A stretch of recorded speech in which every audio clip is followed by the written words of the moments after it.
नमस्कार दोस्तों, स्वागत है आप सबका संकल्प मैथ के यूट्यूब चैनल पर। एसएससी ने अपने सीजीएल के लिए नोटिफिकेशन जारी कर दिया है और उसके साथ साथ में बहुत बड़े सरप्राइज़ भी दिए हैं अपने एस्पायरेंट्स को, जो इसकी तैयारी कर रहे हैं उन बच्चों के लिए। तो इसमें इसके पेपर पैटर्न में बदलाव किया गया है और बहुत बड़ी संख्या में भर्ती निकाली गई है। तो क्या पैटर्न है इसका, क्या क्या एलिजिबिलिटी है, क्या एज लिमिट है, क्या क्या सैलरी बनेगी और इसका सिलेबस क्या क्या है, इस पे हम लोग बात करेंगे आज की वीडियो में। तो इसकी पूरी जानकारी हम आपको देंगे,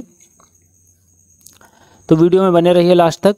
वीडियो स्टार्ट करने से पहले हम आपको बता दें कि संकल्प मैथ के यूट्यूब चैनल पर आपको मैथ, रीजनिंग और जीएस से रिलेटेड वीडियोज़ मिलती हैं और उसके साथ में कोई भी नोटिफिकेशन होती है उसकी भी इन्फॉर्मेशन आपको मिल जाती है।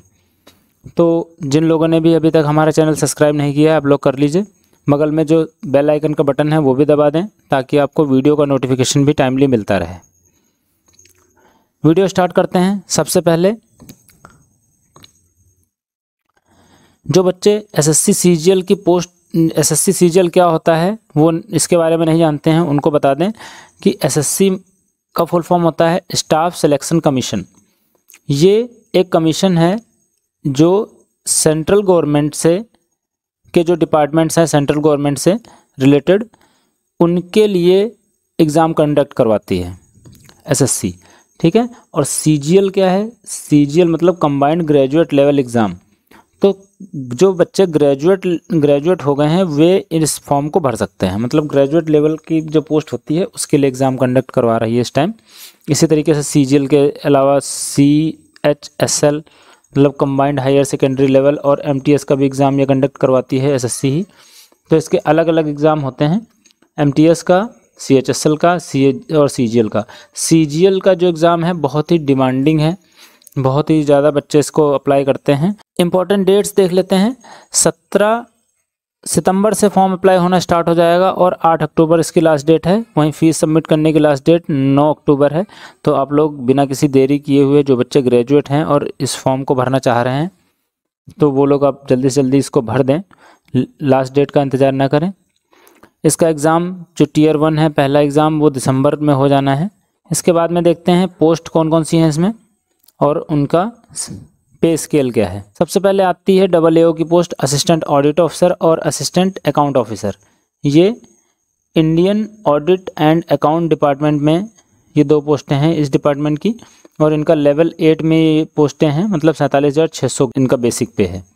लेवल 7 में आती हैं कुछ पोस्टें जिनका बेसिक 44,900 होता है, 44,900 प्लस DA प्लस HRA इन पे मिलेगा, ठीक है। तो ये DA और HRA जो अलाउंसेस हैं सेंट्रल गवर्नमेंट के वो भी इसके ऊपर लग करके मिलेंगे 44,900 पे। तो लेवल 7 की पोस्ट ASO है। ASO मतलब असिस्टेंट सेक्शन ऑफिसर। ये कहाँ कौन कौन से डिपार्टमेंट से है? Central secretariat, IB intelligence bureau, ministry of railway, ministry of external affairs, AFHQ ministry of electronics. और ASO कहाँ के लिए है? और अदर मिनिस्ट्री जो डिपार्टमेंट है उसके लिए भी ASO की पोस्ट है। इनकम टैक्स इंस्पेक्टर कहाँ पे? CBDT में। इनकम और एक्साइज इंस्पेक्टर CBIC में। प्रिवेंटिव ऑफिसर इंस्पेक्टर CBIC में और इंस्पेक्टर एग्जामिनर के लिए CBIC डिपार्टमेंट में ही है। ग्रुप B की पोस्ट है। Assistant enforcement officer directorate of enforcement department मतलब ED में। ED एनफोर्समेंट डायरेक्टरेट में असिस्टेंट एनफोर्समेंट ऑफिसर की पोस्ट है ग्रुप B के लिए। 30 ईयर्स एज लिमिट है इसकी। सब इंस्पेक्टर की पोस्ट CBI में निकली है, ग्रुप B की पोस्ट है, 20 से 30 साल इसकी एज रखी गई है। Inspector post ministry of post के अंदर इंस्पेक्टर रखा गया, इंस्पेक्टर की पोस्ट है, पोस्ट इंस्पेक्टर के लिए। Inspector in CBN central bureau of narcotics के अंदर ये भी ग्रुप P की पोस्ट है, इसकी भी एज लिमिट 30 ईयर्स रखी गई है। ये सारी पोस्टें हो गई लेवल 7 की। अब लेवल 6 में देखते हैं कौन कौन सी पोस्टें हैं। लेवल 6 में सबसे पहली पोस्ट है असिस्टेंट। इसकी बेसिक है 35,400। सारी मिनिस्ट्रीज़ में जो सारी मिनिस्ट्रीज़ और डिपार्टमेंट हैं इसमें असिस्टेंट की पोस्ट ग्रुप B की पोस्ट है, 30 ईयर्स एज लिमिट है इसकी। डिविजनल अकाउंटेंट ये कैग में आती है। कैग के अंडर में जो ऑफिस आएंगे उसमें डिविजनल अकाउंटेंट की पोस्ट, इसमें भी 30 years age limit. Sub inspector in NIA और sub inspector in MHA। MHA मतलब ministry of home affairs, narcotics control bureau के अंदर ग्रुप बी की पोस्ट है। GSO की पोस्ट है मिनिस्ट्री ऑफ स्टैटिक्स के अंदर। तो ये सारी पोस्टें हैं। इसी के साथ में लेवल 5 में भी ऑडिटर की पोस्टें हैं सारे ऑफिसर्स में। लेवल 5 में ही अकाउंटेंट की भी पोस्टें हैं। और लेवल 4 में पोस्टल असिस्टेंट और सॉर्टिंग असिस्टेंट की, इसी के अंदर में ग्रुप C की पोस्टें हो गई। इसका बेसिक जो है 25,500 है। लेवल 4 की पोस्टें हैं। और इसी के साथ में टैक्स असिस्टेंट है CBDT CBIC में, सीनियर एडमिनिस्ट्रेटिव असिस्टेंट और सीनियर सेक्रेटरीट असिस्टेंट है। ये सारी ग्रुप C की पोस्टें हैं। इनका जो पे स्केल है वो जो बेसिक है इसका 25,500 रहेगा। एक UDC की पोस्ट है अपर डिवीज़न क्लर्क की, ये भी 18 से 27 साल एज लिमिट है इसकी, ग्रुप C की पोस्ट है। पोस्टें हम लोगों ने देख ली। इसके बाद में बात करते हैं सरप्राइज़ की। जो टेंटेटिव वैकेंसीज़ रखी गई हैं वो अप्रॉक्स 20,000 वैकेंसीज़ रखी गई हैं। इतनी वैकेंसीज़, तो आप लोग जो बच्चे तैयारी कर रहे हैं ज़ोरों शोरों से लगे रहिए, आप लोगों के लिए ये सबसे बड़ी खुशखबरी है। एज लिमिट हम लोगों ने देख ही ली है। इसके अलावा जिसको अपनी एज चेक करनी हो, जो पोस्ट 18 से 27 के बीच में जिसकी एज लिमिट 27 है, उसकी डेट ऑफ बर्थ 2/1/95 से 1/1/2004 के बीच में होनी चाहिए। और जिसकी एज लिमिट 30 ईयर्स है उसकी 2/1/92 से 1/1/2002 के बीच में उसकी डेट ऑफ बर्थ होनी चाहिए। और जिसकी 30 है 18 से 30, उसकी डेट ऑफ बर्थ 1/1/92 से 1/1/2004 होनी चाहिए। 18 से 32 साल एज वाले 2/1/90 से 1/1/2004 एज होनी चाहिए। तो ये आप अपनी एज चेक कर लेंगे कि किस में आप एज से बाहर तो नहीं है। वहीं SC ST और OBC को जो एज लिमिट में छूट मिलती है वो आपको अलग से मिलेगी। ये जो रिलैक्सेशन है ये SC ST को 5 साल के लिए, OBC के लिए 3 साल के लिए, और जो PWD कैंडिडेट हैं 10 साल के लिए उनको रिजर्वेशन है। अपने कैटेगरी वाइज देख लेंगे इसको। ये PDF आपको टेलीग्राम चैनल पे मिल जाएगी। अब थोड़ी सी बात कर लेते हैं एजुकेशनल क्वालिफ़िकेशन की। कुछ पोस्टें हैं जिसमें स्पेसिफिक एजुकेशन भी रिक्वायर्ड है, जैसे AAO की पोस्ट। AAO की पोस्ट में एसेंशियल जो क्वालिफ़िकेशन है वो तो बैचलर डिग्री ही मांगी है, लेकिन डिजायरेबल है अगर कोई CA की पढ़ाई कर रखी हो, जिसने कॉस्ट एंड मैनेजमेंट अकाउंटेंट से कोई कोर्स कर रखा हो, मास्टर्स इन कंप्यूटर्स हो, मास्टर्स इन कॉमर्स हो, मास्टर्स इन बिजनेस स्टडीज़ हो, तो ये कैंडिडेट क्या है, डिजायरेबल क्वालिफ़िकेशन है। इसके अलावा GSO की पोस्ट के लिए बैचलर डिग्री होनी चाहिए किसी भी यूनिवर्सिटी से। एटलीस्ट 60% मार्क्स होने चाहिए मैथ में 12th स्टैंडर्ड में। 12th स्टैंडर्ड में एक तो मैथ होनी चाहिए और उसमें भी 60% मार्क्स होने चाहिए, या फिर और bachelor degree in any subject with statics as one subject at degree level. मतलब या तो मैथ में 60% हो 12th में और बैचलर डिग्री भी होनी चाहिए साथ साथ में, या फिर बैचलर डिग्री होनी चाहिए स्टैटिक्स के साथ में। बाकी सभी पोस्ट के लिए बैचलर डिग्री होनी चाहिए, ओनली बैचलर डिग्री की रिक्वायरमेंट है। इसके बाद में देखते हैं आगे। इसके बाद बात करते हैं पेपर पैटर्न की। अभी तक का जो पेपर पैटर्न था वो क्या था, हम लोग देख लेते हैं। 3 बार में इसका एग्ज़ाम होता था, Tier 1, Tier 2 और Tier 3 में। किसी किसी पोस्ट के लिए Tier 4 भी होता था जिसमें टाइपिंग वाइपिंग रहती थी उसमें। तो Tier 1 में 200 मार्क्स का ऑब्जेक्टिव पेपर होता था, 100 क्वेश्चन आते थे। Tier 2 में मैथ और इंग्लिश के 200-200 मार्क्स के पेपर होते थे। इसके साथ में अगर AAO पोस्ट है या GSO पोस्ट है उसके लिए एक अलग से third paper, first paper, second paper, third paper और फोर्थ पेपर होता था। ठीक है, third paper, fourth paper GSO और AAO के लिए होता था।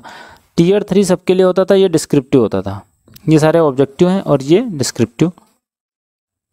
इसमें एस्से लेटर या प्रेसी लिखने के लिए आता था। Tier 4 में टाइपिंग होती थी। लेकिन अब पेपर के पैटर्न में क्या चेंज किया गया है, देखो।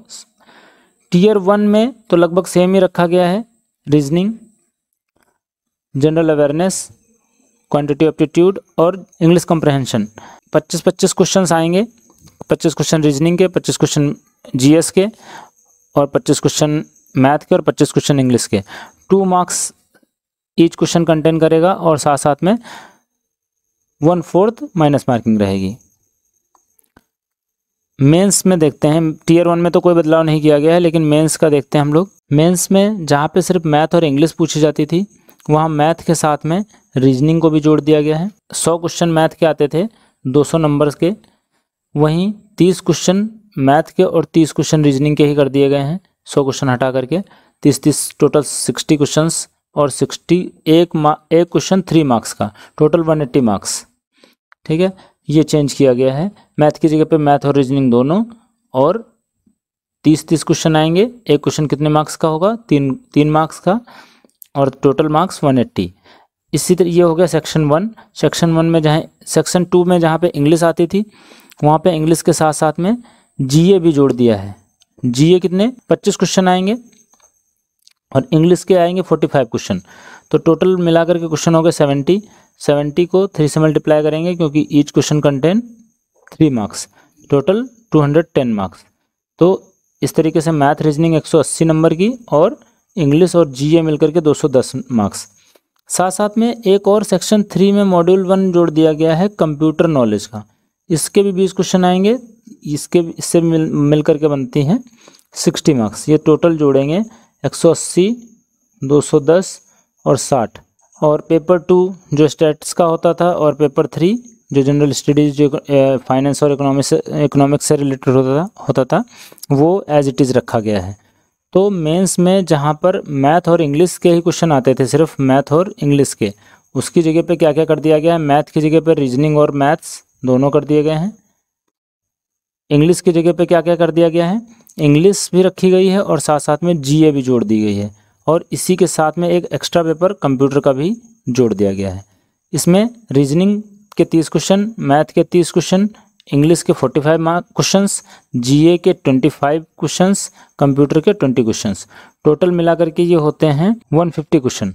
150 question, each question contain 3 marks, तो टोटल मार्क्स हो गए 450। तो ये जो आपका 400 मार्क्स का पेपर होता था अब 450 का होगा, और उसमें सिलेबस भी चेंज कर दिया गया है। इस तरीके से यही जो था ये पेपर पैटर्न में चेंज था। इसके बाद में आगे देखते हैं।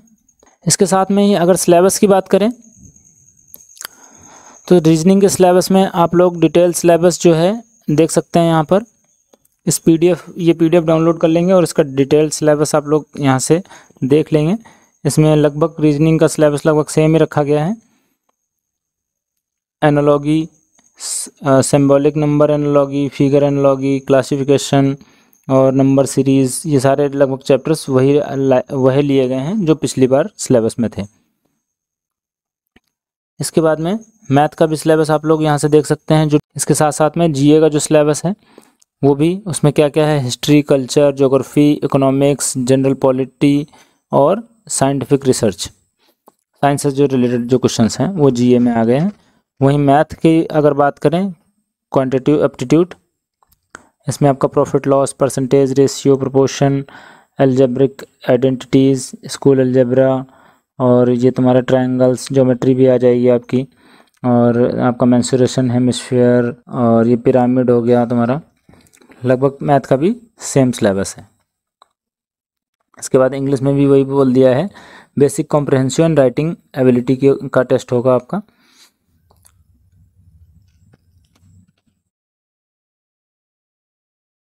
और पूछा आपसे ऑब्जेक्टिव टाइप से ही जाएगा। वहीं टीयर 2 का अगर देखें, टीयर 2 का बिल्कुल डिटेल सिलेबस दे दिया गया है। मैथ का नंबर सिस्टम का अलग से पूरा चैप्टर दे दिया गया है। फंडामेंटल अर्थमेटिक ऑपरेशन को अलग अलग से आइडेंटिफाई कर दिया गया है। Algebra, geometry, mensuration category wise अलग अलग कर दिया गया है मेंस में। और उसके बाद में जो रीजनिंग का भी पूरे चैप्टर्स दे दिए गए हैं, कौन कौन से मेंस में पूछे जाएंगे। इसी के साथ में इंग्लिश जो है, इंग्लिश लैंग्वेज एंड कॉम्प्रहेंशन में भी क्या क्या पूछा जाना है वो सारी चीज़ें दे दी गई हैं। और जीए में भी क्या क्या आएगा, जीए में भी history, culture, geography, economic scene, general policy and scientific research, ये सारे टॉपिक्स हैं जीए के। इसके साथ में कंप्यूटर प्रोफिशिएंसी में कंप्यूटर रिलेटेड जो चीज़ें पूछी जाएंगी वो क्या क्या हैं, आपके CPU, organisation of computer, CPU, input output, computer memory, इससे संबंधित पोर्ट्स, विंडोज़ एक्सप्लोरर की और कीबोर्ड शॉर्टकट्स, सॉफ्टवेयर से रिलेटेड क्वेश्चंस आएंगे। Working with internet and email से रिलेटेड क्वेश्चंस आएंगे। इसके बाद में basic of networking and cyber security से भी क्वेश्चन आएंगे। स्टैटिक्स का सिलेबस वैसे रखा गया जैसे पिछली बार था। Finance general studies, finance and economics का भी सिलेबस लगभग सेम रखा गया है। तो आप लोगों ने देखा क्या क्या पेपर पैटर्न में चेंजेस किए गए हैं और कैसे कैसे आपको फॉर्म भरना है। फ़ीस वही आपकी 100 रुपीज़ रखी गई है। एससी और ऑल फीमेल कैंडिडेट्स के लिए फ़ीस जो है एग्जेम्प्टेड है।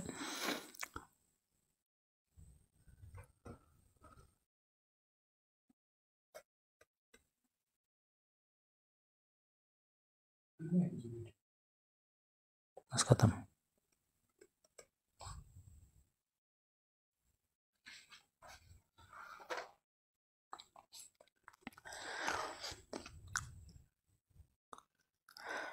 तो लास्ट में इसको अगर हम समराइज़ करें तो हमने देखा कि लेवल